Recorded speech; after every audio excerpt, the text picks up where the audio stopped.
21st ranked UConn men's basketball team have their biggest game of the season when they host number 8 Villanova. The Huskies sit at 19-7, 10-5 in Big East play.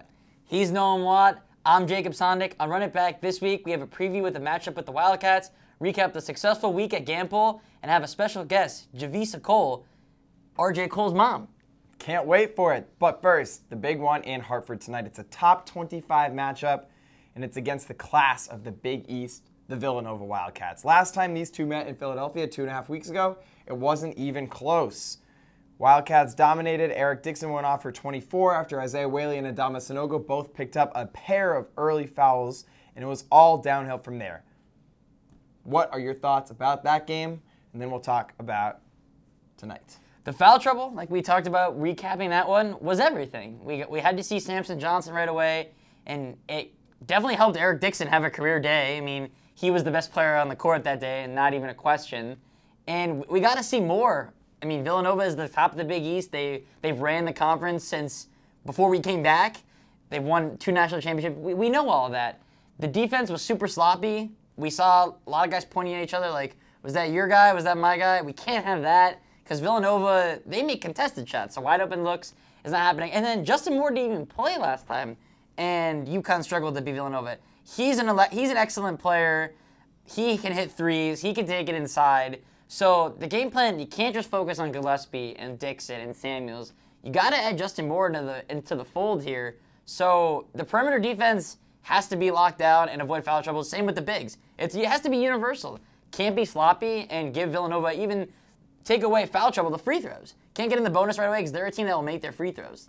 So that was last game. Now the teams will play again tonight.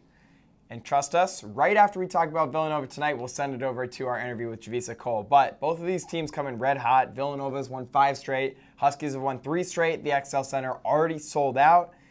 This is a measuring stick for Dan Hurley's squad. To me, the key will be playing their style of play. That means staying out of foul trouble, playing tough defense, and winning the rebounding battle. In the last matchup, Villanova shot a whopping 59%. And to your point about free throws, 21 of 22 from the line. They also won the rebounding battle 28-20. Not a lot of rebounds up for grabs. Both teams shot around or above 50%. But tonight, you have to match up against the class of the Big East. This is the culmination of Hurley saying, get us now, it's coming. There's no more, it's coming. It's tomorrow, it's tonight, Hartford against Villanova. I've had this game circled for a while. Right when I found out UConn was coming back to the Big East, when do we play Nova? Where do we play Nova? So it's a game that I know the players have had circled, especially after the loss to them a couple weeks ago and how poor they played as a team. But I need 2 halves from Adama Sanogo. I do. Because the disappearing act in halves, it's there. He looks like the best player in the country in one half and then doesn't score a point in the second half. We saw that on Wednesday against Seton Hall. Was it Wednesday or it was Wednesday. Saturday? It was Saturday against Seton Hall, and then Saturday is when he did it. He did it both times, so that proves my point. He was on fire on Saturday and exposing Xavier despite them locking him down when they played the first time, and then nothing in the second half. And it all fell on RJ Cole, and luckily he stepped up and took it inside, and he was the leader that we know he is. And I just need him more involved right away. Obviously the foul trouble we talked about. If they're getting him involved right away, that's the whole offense. There's no secret, no, it's get the ball to Sanogo, everyone get out the way, and it's up to him to either finish or kick it out. So you got to get him involved right away. And I need the shooters locked in too. We saw what Pauly could do. He was on fire Saturday. Hawkins as well. The shooters need to be locked in because Villanova is scouting Sanogo and Martin and Cole. I don't think they have a game plan for Jordan Hawkins and Tyler Pauly. They're kind of just like, well, if they want those guys to beat us, we've heard it many times before, and let those guys beat us. They have to have their fingerprints all over this one. I need 2 threes from each of them. I don't think that's that hard to ask. I think they're going to get at least 2 looks. And if they do that and the big 3 step up and do what they do, Whaley anchors down at the defensive end, they got all the chance in the world. I don't care who's coming in. They're a great team. Absolutely. But I think I agree with you. Those guys off the bench, Pauly and Hawkins, will be the X factor because if you try and get in a game, a shootout with Villanova, they're going to beat you. But if you can lock down, play good defense, and then have those two guys and Pauline Hawkins come off the bench and hit a couple big shots, that could put you over the edge. All right, we're going to get to our interview with Javicia Cole right now. Joining us this week is a very special guest, the mother of RJ Cole, Javicia Cole, joining us here to answer some questions. So the first question we got here. So you're a bit of a celebrity on UConn Twitter. I know UConn Twitter is kind of a lot sometimes. So how do you think that came to be? I don't know. I think, I just started posting things or making comments, if you will. And then I think at one point I changed my name to Momma Cole. And I think after that, it was kind of a wrap from there. Yeah, the people definitely like to hear what Momma Cole has to say. It's like it's always going to be there, always going to be hyping the team up. And that sort of leads to my next question, which is, what's your favorite memory of watching RJ play? I think actually all of it. I mean, I've been watching him play since he was 4 years old. And so this is, watching him live out his dream at his dream school has just been, really amazing. I look forward to every game. I look forward to watching him. I look forward to watching the team. I'm totally a team sport parent. I'm not just about RJ. I am really for all of the kids, and I really like to see them, do well and succeed. Definitely. So speaking of people that love watching the team succeed, and more than anyone is Coach Hurley. So first impression of Coach when you met him, because he's a lot. We see him, he gets animated, he gets the occasional tech, but he gets the people going. So what was your first impression when you met him? I liked him. We kind of speak the same language, if you will. So I really liked him a lot. He seemed like a very good guy. First impressions. He was very open, with us when he came to visit. So I think he's a good guy. And again, we speak the same language, so it's all good. Keeping with the Hurley family. So RJ played for the legendary Bob Hurley Sr., Dan's dad, at St. Anthony's. So can you talk about the impact that had on his basketball career, and like more specifically, like the influence on bringing RJ to UConn, where Dan coaches now? So RJ had a pact with his friends from back at home. The guys are pretty much his best friends. He's always been the youngest guy. He's always played up against with these guys, and so they actually all made a pact that they were going to go to high school at St. Anthony's. They were going to go together, even though RJ was a year behind. And all of those guys actually went to St. Anthony's as freshmen, and RJ pulled up the rear. And he actually was all set to go to St. Anthony as a freshman, and then those guys would have been sophomores. But a decision was made between, him and my husband that he actually would go to North Tech instead for his freshman year. And so that's what he did. And after he did 2 years there, or a year there, actually, he then transferred to St. Anthony's as a sophomore. And, it was a little bit rough. I think RJ would tell you that it was a little bit rough when he first got there. His relationship with Coach Hurley, but eventually it blossomed, and he became the player that he was. For Coach Hurley, he did what Coach Hurley asked him to do, and defense was one of the things that he needed to do. And so he definitely played defense. He definitely honed in on that. I believe that coming out of high school, I believe that he sort of kind of was being looked at by Danny, but not really a whole lot when he was at URI. So, his trajectory sent him elsewhere. And then when the opportunity presented itself, when he became, went into the transfer portal, Danny showed interest and a lot of interest. And so he ultimately made that decision to go where he wanted to go all along. That's awesome. Yeah, I mean, playing for one Hurley is a lot. Playing for two, I can't even imagine. And the defense, I mean, we've seen it because I feel like every game this year, RJ's drawn the charge, and like I know it's coming, and it lights the crowd on fire. It's a big momentum boost. So definitely took his advice, and it's paying off big dividends here for sure. Absolutely. So you talked about RJ transferring, from Howard to UConn. Great move. It's really blossomed here.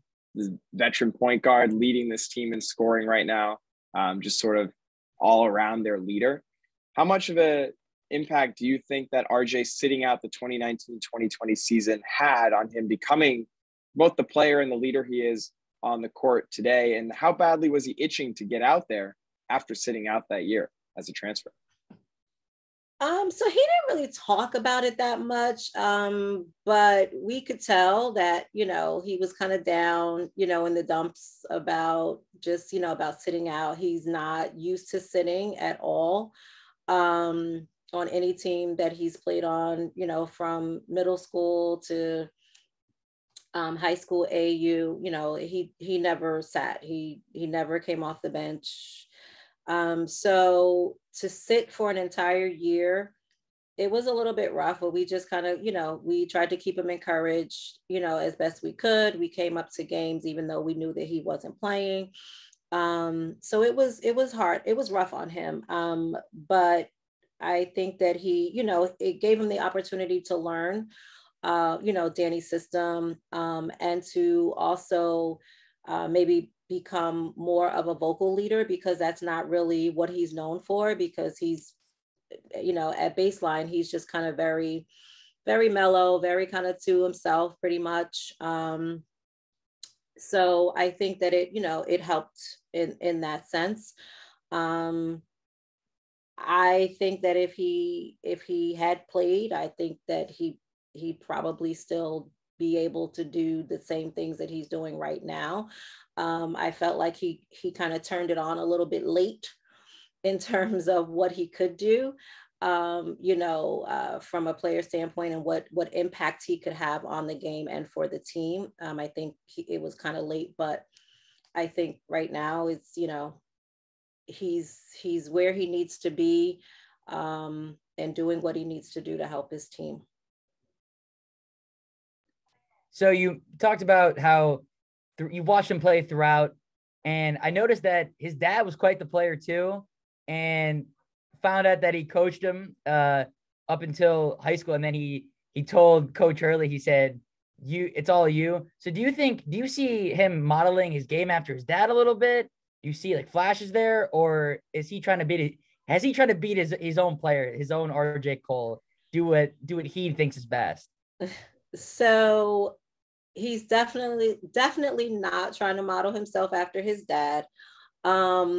His dad's friends often compare RJ's style of play to what his father's style of play is, and it's totally different. Yes, RJ can score the ball, but RJ definitely likes to get his teammates involved. He is a pass first guard, despite what I read some people say. He's definitely a pass first guard, which was unlike his dad. His dad, he shot the ball. He didn't have a conscience out there at all. And oftentimes, he tells RJ, listen, you can't have a conscience. You just got to go out there and play. You can't think about it. But RJ's, he's a little bit different. I think that he definitely, I feel as though sometimes he gets down on himself a little bit if his shots aren't falling. So then he kind of, retreats a little bit. or defers.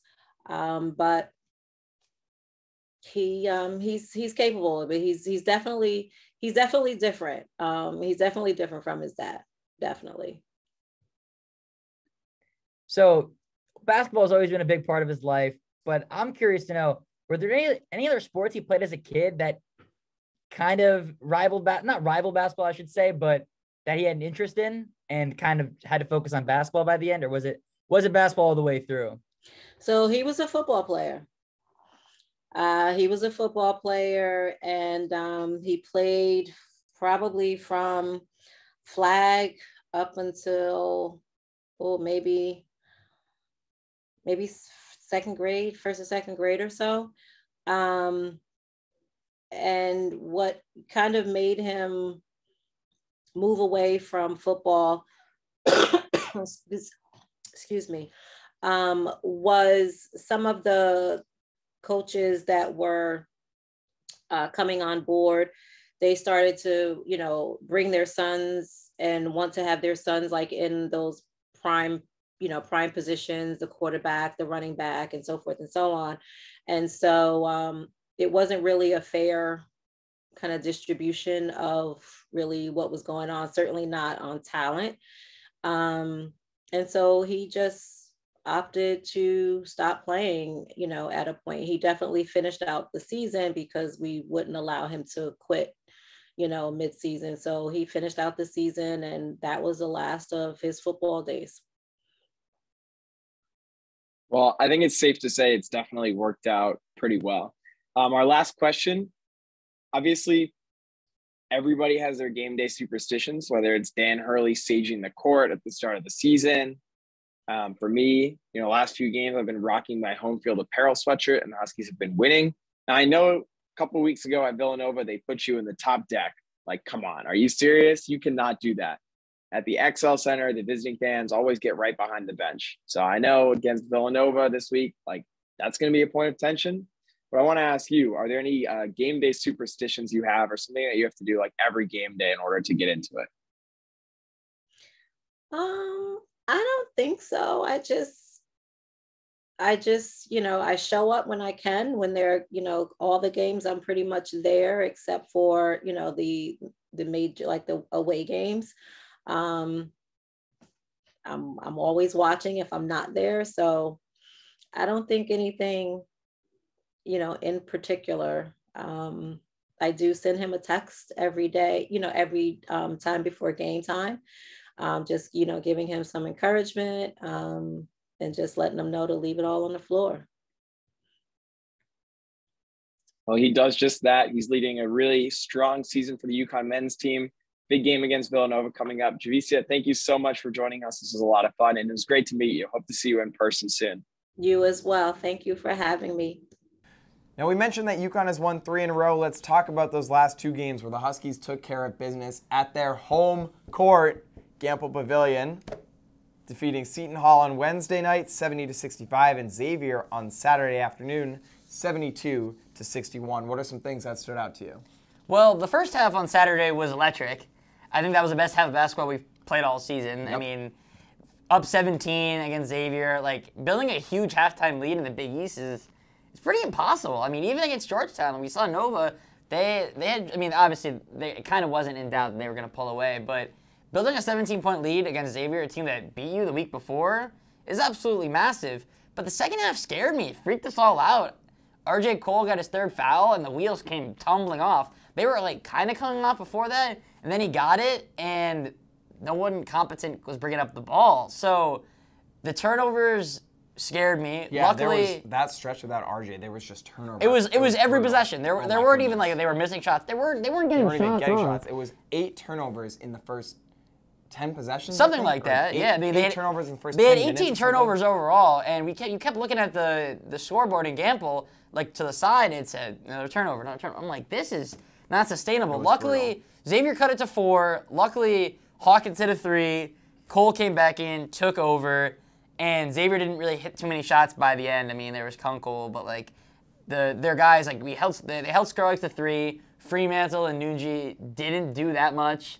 So I was okay with how it came out. I mean, it was ugly. The second half was completely ugly, but good teams find a way to win, and that's what they did. They didn't utterly collapse. And the other good thing is if you hold a team to 61 points like they did against Xavier, you're going to win most of those games, and that's UConn getting back to their style. Exactly. Defense, rebounding, and if they can somehow keep the game within the 60s against Nova, they'll win. Yeah. Because UConn is not scoring 85 points against Nova. Might be a freezing cold take. They're just not. It's not, and not too many teams can do that, so it's not a knock on them, but that's not their style of play, and that's not how they win games. We got into the 80s against Seton Hall, lost. Yeah. So you get them 90. Eventually. Run out eventually, and Villanova is more likely to hit shots than we are. Right. Just how they're built. To me, that 2-game stretch inside Campbell Pavilion beating Seton Hall and Xavier was all about UConn getting back to their identity. They fed off the crowd. They hit timely shots. They were aggressive on the defensive end. Sonogo in the 2 games had 35 points, 25 boards. Those are all Big East Conference numbers. Like you talked about, he did disappear in the second half against Xavier. That was troublesome to me. But UConn did limit Paul Scruggs to 3 points against Xavier, and only 33 points combined from Nunji, Freemantle, and Colby Jones. And Pauly, a wildly efficient 16 points on 4 of 4 shooting and 3 of 3 from the line. He was the one to hit the free throws down the stretch when RJ Cole didn't. Picked up a little bit of slack there. That's what you need from your seniors. That's what you need from a guy who came back for this 5th year because he's a pure shooter. All right? 16 points from Tyler Pauly. If he puts that up, there's not going to be many games that you lose. Any other thoughts from the week at Campbell? No, I think the atmosphere was great. I know Wednesday we had TikTok night, and that might have gotten people out there, the whole D'Amelio family. Whole lot of celebrities at UConn games at this point, but energy needs to be there on Tuesday. I'll be there, you'll be there, Javicia will be there. I'm excited. I love the way this team has been playing basketball. I'm getting all the flashbacks when I was a kid watching UConn in the Big East, and now it's Nova time. I mean, this is what you play for. It's going to be sold out. I'm ready. Let's be real. These are the games that should be played at the XL Center. So we're not going to gripe about that. I'm okay with this. I really am. But granted, if UConn comes out and scores 5 points by the under 12 timeout, I'm going to have some issues. I'm going to be mad. I'm blaming XL. Like, instantly. I'm going to say it's cold in there and the guys don't like to shoot. And they were like, Tyler Pauly likes to shoot better at Campbell. Well, unfortunately, I need him to like shooting at XL Center more. Because, like we said, he's big. He's a big role in the offense. And if he's shooting lights out like he did on Saturday, there's no one in the country that can beat this team. Right. I'll say it.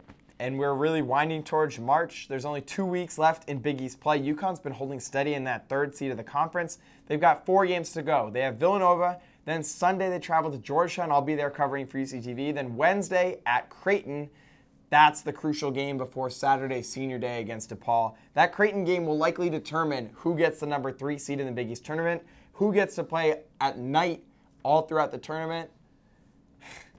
It's going to be a fun one in Omaha, in middle of America. It's going to be a fun one. This is Exorcise Demon week, or weeks for Hurley and UConn as a whole, because haven't beaten Nova, he hasn't beaten Creighton. The Demons need to be exercised. I'm sick of losing these 2 teams. We're right there with them now. The gap is closed. I think that we have an episode for our show title this week. Exorcise Demons. I think so too. Run it back. All right. We'll see. Tonight against Villanova will be a huge test for the UConn men's basketball team. He's Jacob Sondik. I'm Noam. We'll talk to you next time for another episode of Run It Back.